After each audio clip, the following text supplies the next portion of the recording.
देखो यार, थंबनेल को देखकर आपको यह पता चल ही गया होगा कि इस वीडियो के अंदर मैं आपको 5 मंथ्स का एक तगड़ा रोड मैप जो है वो देने वाला हूं जेईई मेंस 2027 फर्स्ट अटेम्प्ट के लिए, अगस्त से लेके दिसंबर तक। इसलिए बिल्कुल बिना टाइम वेस्ट किए हुए वीडियो को मैं डायरेक्टली स्टार्ट कर रहा हूं। सबसे पहला काम जो आपको करना है, स्टेप नंबर 1, वो ये है, आपको एक कोरा कागज जो है वो उठा लेना है। आपके पास रफ कॉपी होगी, फटाफट एक पेज जो है वहां पे ओपन कर लो और एक हाथ में पेन ले लो। ये काम करना ही करना है, अदरवाइज इस वीडियो को छोड़ के जा सकते हो। ये वीडियो तुम्हारे किसी काम की नहीं है यदि तुम ये स्टेप जो है वो पूरा नहीं करने वाले। ठीक है, तो मैं रिक्वेस्ट कर रहा हूं, ये पेज, एक खाली पेज उठा लो और एक पेन उठा लो। उठा लिया। अब क्या करना है, तुम्हें इस पेज पर ऐसे चैप्टर्स के नाम लिखना है, ऐसे चैप्टर्स के जो तुमने कंप्लीट कर लिए हैं और तुम्हें 100% उन चैप्टर पे कॉन्फिडेंस है कि ये चैप्टर मुझे आता है, मुझे कॉन्फिडेंस है इन चैप्टर पर, और 2027 फर्स्ट अटेम्प्ट में यदि इन चैप्टर से कोई भी क्वेश्चन आता है तो वो 80% 90% चांसेस है कि वो क्वेश्चन मैं बना लूंगा। ऐसे चैप्टर्स के नाम जो है वो लिखो। पॉज करो वीडियो को, नहीं कर रहे हो भाई वीडियो छोड़ के चले जाओ, किसी काम की नहीं है, किसी काम की नहीं है आपकी वीडियो को, आप छोड़कर जा सकते हो।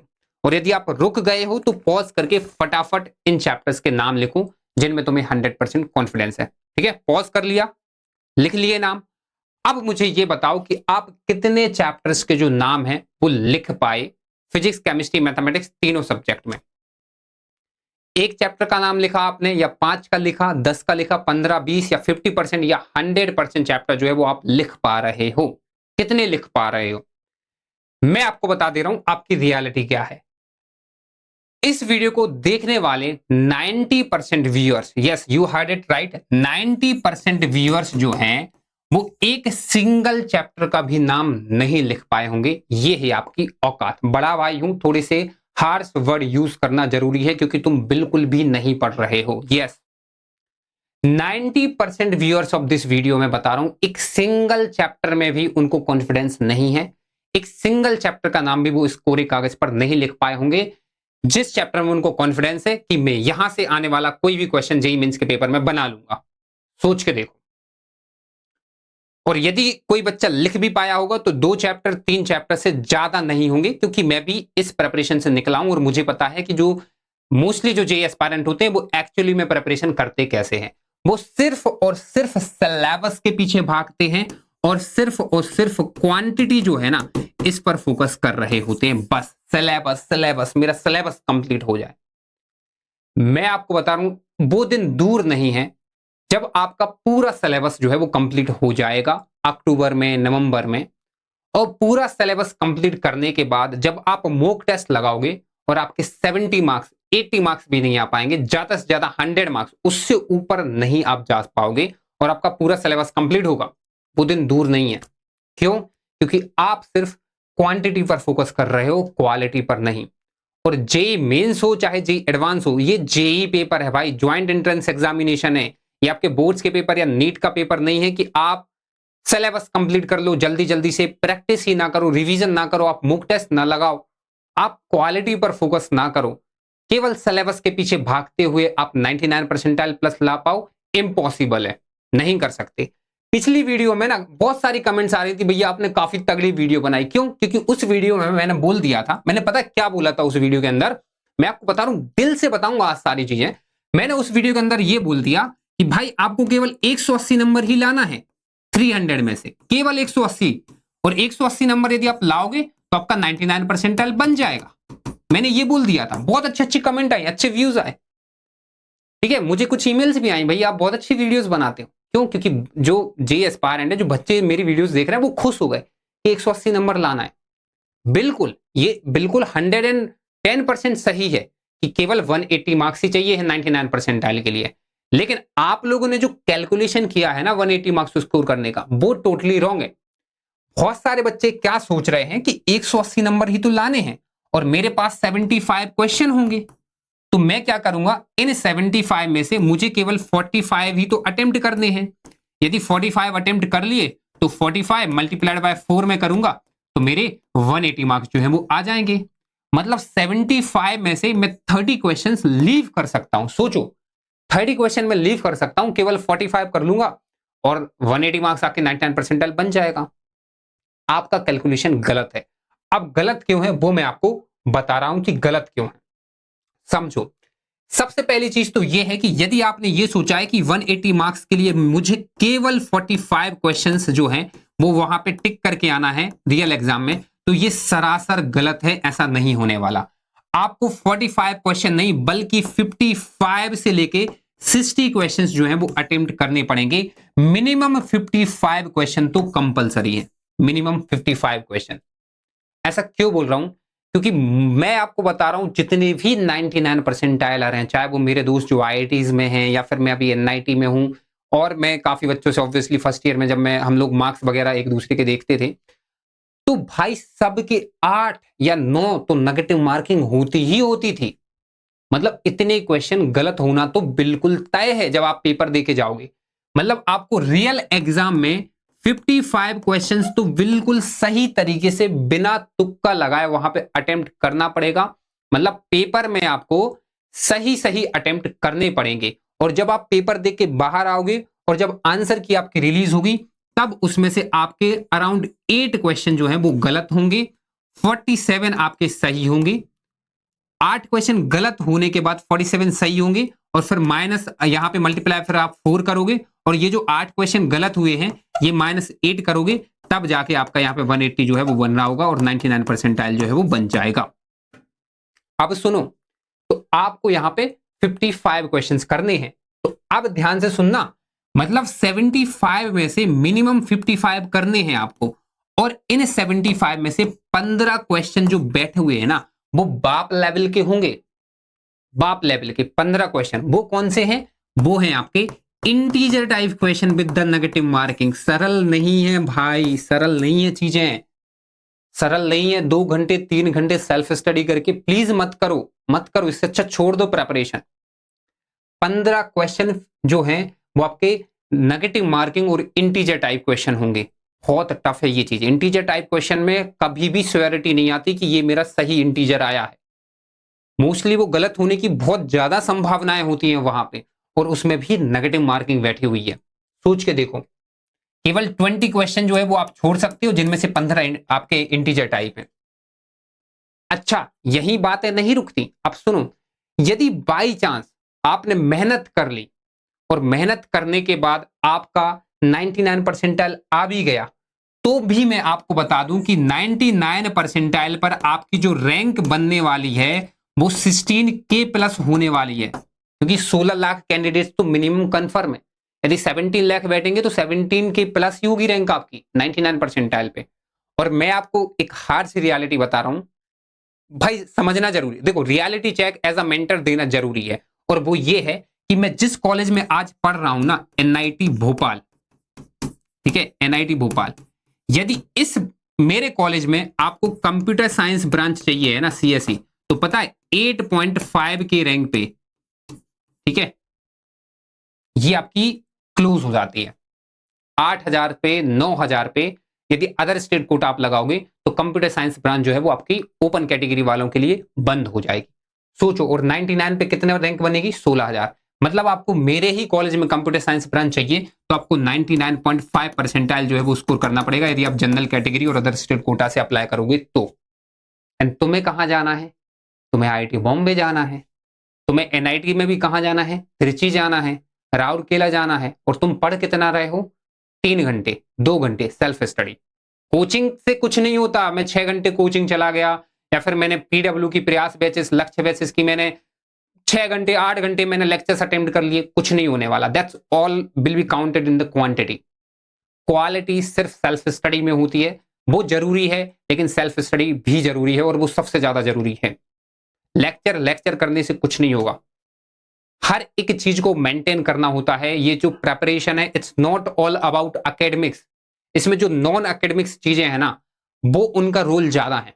तुम अपनी प्रेपरेशन को देखो ना, तुम अपनी प्रेपरेशन को उठा के देखो, तुम्हें कितना जो डाउट है, तुम्हारा कितना टाइम जो है वो एकेडमिक्स डाउट पे जाता है। तुम्हें कब एकेडमिक्स पे प्रॉब्लम आती है कि मुझे फिजिक्स केमिस्ट्री मैथ्स में ये चैप्टर, या फिर मुझे ये चीज समझ नहीं आ रही, मुझे इंटीग्रेशन समझ नहीं आ रहा, मुझे डिफरेंशिएशन समझ नहीं आ रहा है। कभी भी तुम्हें, most of the JEE aspirant को एकेडमिक्स में कभी दिक्कत नहीं आती। उनकी जो मेन प्रॉब्लम होती है ना वो नॉन एकेडमिक्स होती है। नॉन एकेडमिक्स रिवीजन कैसे करें, ये सफिशिएंट है या फिर नहीं, पीडब्ल्यू मॉड्यूल सफिशिएंट है या फिर नहीं, मेंस के पीवाईक्यू सफिशिएंट है या फिर नहीं, ओवरथिंकिंग, प्रोक्रेस्टिनेशन, इंस्टाग्राम रील्स, बहुत सारी चीजें हैं। These are all are non academics problem, जो कि एकेडमिक्स तो कहीं आसपास होती ही नहीं है। तुम पूरे के पूरे नॉन एकेडमिक्स जो प्रॉब्लम्स है ना उनमें तुम फंसे रहते हो। समझ रहे हो, ये एज ही ऐसी होती है। ठीक है, तो चीजों को बिल्कुल भी लाइटली नहीं लेना है। यदि आप सही तरीके से बिल्कुल मेहनत करने के लिए तैयार हो, बस 5 महीने की बात है, 10 से 12 घंटे कंसिस्टेंसी के साथ अपन को पढ़ना है, फिर हर चीज पॉसिबल है। 180 भी पॉसिबल है और 200 भी पॉसिबल है। अब बात आती है भैया वो जो क्वालिटी की आप बात कर रहे हो, तो वो आप बताओ एग्जैक्टली पढ़ना कैसे है, क्या रोड मैप होने वाला है, तो वो अब मैं आपको बताने जा रहा हूं। वीडियो को बिल्कुल भी स्किप मत करना, आपको ध्यान से जो है वो सुनना है। तो क्वालिटी वाली पढ़ाई करने के लिए जो सबसे पहला जो पॉइंट है और काफी ज्यादा इंपॉर्टेंट पॉइंट है वो ये है कि देखो, आप सबने अपना टारगेट जो है वो फिक्स कर रखा है, लेकिन जो टारगेट आपने बनाया है ना वो परसेंटाइल के टर्म में बनाया है। आप सबने ये सोचा है कि मुझे 99 परसेंटाइल चाहिए या फिर मुझे 99.5 परसेंटाइल चाहिए। परसेंटाइल के टर्म में टारगेट मत रखो, ये टोटली रॉन्ग है। इससे मुश्किल है आप अपने टारगेट को अचीव कर पाओगे। जो आपको अपना टारगेट रखना है वो मार्क्स के टर्म में रखना है। Please understand this. अपने पास एनटीए के इतने सारे पेपर्स हैं और अपन ने पैटर्न जो है, ट्रेंड जो है वो एनालाइज कर लिए हैं। अपन को ये पता है कि 180 नंबर पे 99 परसेंटाइल बन जाएगा, 200 मार्क्स पे आपका 99.3 और 4 परसेंटाइल, 220 प्लस पे अपना 99.5 परसेंटाइल प्लस जो है वो बन जाता है। तो प्लीज जो टारगेट है ना वो मार्क्स के टर्म में रखो, परसेंटाइल के टर्म में मत रखो, क्योंकि जब आप मार्क्स के टर्म में रखते हो ना तो इतने ज्यादा फायदे हैं कि मैं आपको बता भी नहीं सकता। फॉर एग्जाम्पल, यदि आपने टारगेट 180 बना लिया है तो अब आपको किस सब्जेक्ट में कितना टाइम देना है, कौन सा स्ट्रॉन्ग है, कौन सा वीक है, कौन सा मॉडरेट लेवल पे है, आपको हर एक चीज जो है वो अपने टारगेट के हिसाब से, अपने इंटरेस्ट के हिसाब से आप डिवाइड कर सकते हो। ये दम होती है सही तरीके से सोचने की। जैसे मैंने पिछली वीडियो में बताया था, मैं जल्दी से बता दे रहा हूं कि क्योंकि अभी मैन रोड मैप तो मैं आपको बताने वाला हूं। समझो, जैसे 180 मार्क्स की यदि मैं बात करूं तो यदि आप 180 टारगेट कर रहे हो तो जो भी आपका स्ट्रॉन्ग सब्जेक्ट है, जैसे केमिस्ट्री यदि मैं मान के चल रहा हूं तो इसमें आप 80 नंबर टारगेट कर सकते हो। जो आपका मॉडरेट है इसमें आप 60 से लेकर 70 कर सकते हो। और जो आपका वीक सब्जेक्ट है, जैसे यदि मैथ्स मोस्टली बच्चों की वीक होती है तो इसमें आप 30 से लेकर 40 जो है वो टारगेट कर सकते हो। ये होता है यदि आप अपने टारगेट को मार्क्स के टर्म में देखते हो कि 180 चाहिए, तो इस तरीके से स्प्लिटिंग आप कर सकते हो और टारगेट जो है वो बना सकते हो। अब देखो, केमिस्ट्री में 80 नंबर लाने हैं, मतलब केमिस्ट्री का पूरा सिलेबस करना होगा और ज्यादा टाइम देना पड़ेगा। मैथमेटिक्स में 30-40 मार्क्स लाने हैं तो मैथ्स में कम टाइम देना होगा और अपन को ज्यादा क्वालिटी वाइज चैप्टर की डेप्थ में जाना पड़ेगा। ये सब चीजें खुल जाती हैं जब आप टारगेट जो है वो मार्क्स बनाते हो, परसेंटाइल नहीं। इसलिए अभी जाओ कमेंट सेक्शन में अपने टारगेट मार्क्स लिखो और स्प्लिटिंग करके लिखना। स्प्लिटिंग मतलब समझ रहे हो कि फिजिक्स में इतना टारगेट है, केमिस्ट्री में इतना टारगेट है और मैथ्स में इतना टारगेट है। उससे समझ आ जाएगा। सारे बच्चे यदि लिखेंगे तो बहुत सारी कहानियां जो है वो अपन को पता चल जाएंगी और मुझे भी ये पता चलेगा कि अच्छा, मोस्टली बच्चा जो है वो मैथ्स को वीक लिख रहा है, तो मैं उसके लिए भी एक बहुत अच्छी स्ट्रेटेजी जो है वो मैं लेकर आऊंगा। और सारे बच्चे यदि मेंशन करेंगे तो एक बहुत अच्छा डेटा भी निकल के आएगा एंड सबसे इंपॉर्टेंट अकाउंटेबिलिटी आएगी। और स्प्लिटिंग करके लिखोगे तो आपको भी समझ आएगा कि हाँ, मेरा टारगेट ये है। तो जरूर लिखना, पॉज करके लिख दो। इसी के साथ वीडियो को लाइक और चैनल को सब्सक्राइब भी कर देना। अब बात करते हैं एक्चुअल स्ट्रेटेजी की। तो देखो यार, सबसे पहले तो जो स्ट्रेटेजी मैं अभी आपको बताने वाला हूं वो 2 कैटेगरीज में मैं आपको बताऊंगा। सबसे पहली जो कैटेगरी है वो ऐसे स्टूडेंट की है जिनको प्रिपरेशन करते हुए 3 महीने 4 महीने से ज्यादा हो गए हैं, लेकिन अभी भी उनको किसी भी एक सिंगल चैप्टर में कॉन्फिडेंस नहीं है। जैसा कि मैंने स्टार्टिंग में कोरा कागज टेस्ट कराया था और आप यदि सिर्फ 2 या 3 चैप्टर के नाम ही लिख पाए हो तो आप कैटेगरी नंबर 1 में आते हो। मतलब आप ऑनलाइन कोचिंग में हो, ऑफलाइन कोचिंग में हो, आप यूट्यूब या टेलीग्राम से पढ़ रहे हो, 3 से 4 महीने आपको हो गए हैं, लेकिन अभी भी आपको ऐसा फील होता है कि आपकी प्रिपरेशन बिल्कुल जीरो है, तो आप कैटेगरी 1 में आते हो। और इसके बाद कैटेगरी नंबर 2 जो है वो है आपने अभी 10 दिन या 15 दिन पहले ही प्रिपरेशन चालू की है, उससे पहले कुछ आपने पढ़ा ही नहीं है, तब भी अभी भी बहुत कुछ आप कर सकते हो। उनके लिए भी मैं अलग से स्ट्रैटेजी जो है वो बताऊंगा। मतलब आप कल से ही प्रिपरेशन यदि चालू करने वाले हो तो 5 महीने हैं, बहुत कुछ किया जा सकता है। मैं इसके लिए भी एक स्ट्रैटेजी जो है वो बताऊंगा।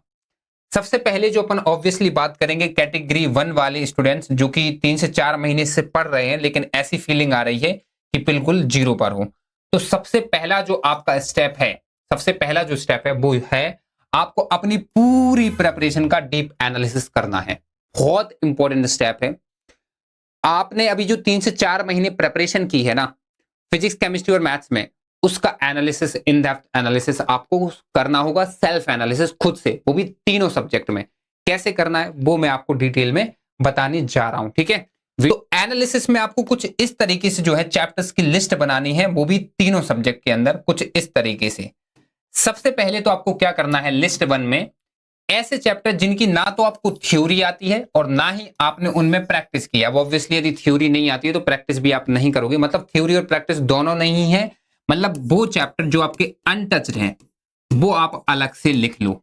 समझ रहे हो, मतलब पूरा सिलेबस आपके पास होगा, उनमें से ऐसे चैप्टर जिनकी ना तो थ्योरी है ना तो प्रैक्टिस है, अनटच्ड है, हर एक सब्जेक्ट में, तीनों सब्जेक्ट में अलग अलग आपको चैप्टर जो है वो मेंशन कर लेना है।